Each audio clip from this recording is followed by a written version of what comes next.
Like it seems this year across the board, you've just been very steady in your approach, steady in your matches, you're consistent. What is it in your mindset that makes you able to kind of do that, be consistent in your approach? Yeah, I do my best to stay consistent, but just treating every match the same, no matter who the guy is, who my opponent is.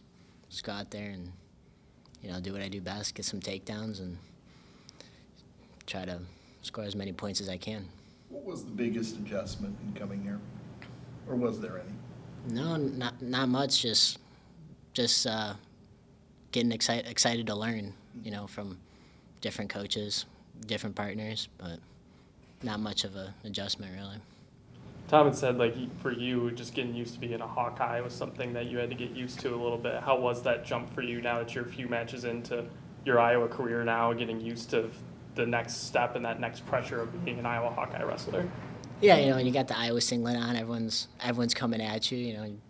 One of the best teams in the country, if not the best team. So I mean, everyone's trying to come at you, and they know who you are. They're trying to stay away, not get beat as bad, for a dual team and for a dual team points. And yeah, sometimes it's a little harder to open up your opponents, but that's really all. Michael, you knew about the brands, especially Tom and Tom before you came here. Now that you've been here for 3, 4, or 5 months, whatever it's been, anything that surprised you about him? Yeah, I think looking at it from an outsider's perspective, you think that they're just like can't have fun, always super strict, and they're strict when they need to be, and they're locked in and focused.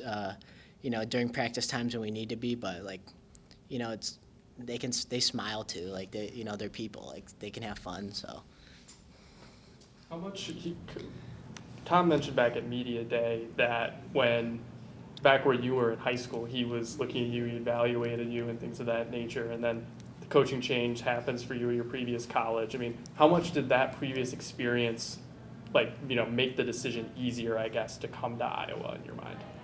yeah, I've said before, everyone wants to come to Iowa.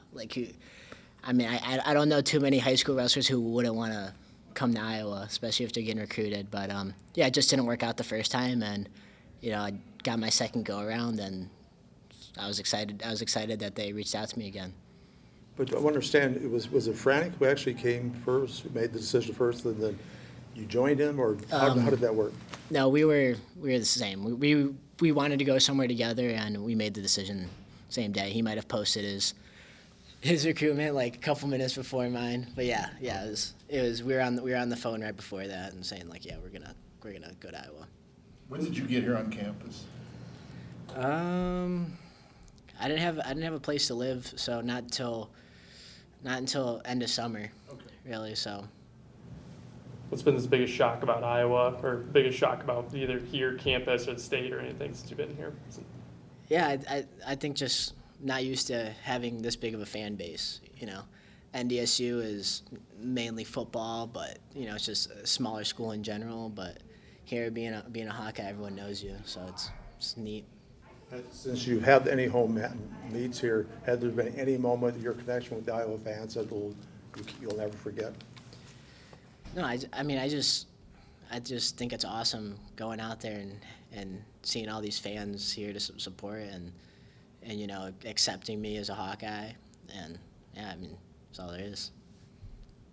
You wrestle, you flash just a ton of athleticism on the mat. It's a huge asset of what you do on offense. Do you find that a lot of people get surprised by that at times when you were able to fly and do some of the things you do? Yeah, I would say that's kind of part of my thing is I'm quick and explosive, and a lot of my takedowns come from me just catching somebody off guard. They're not ready for that explosiveness that I have. Anything else? Thanks, Mike. Thank you.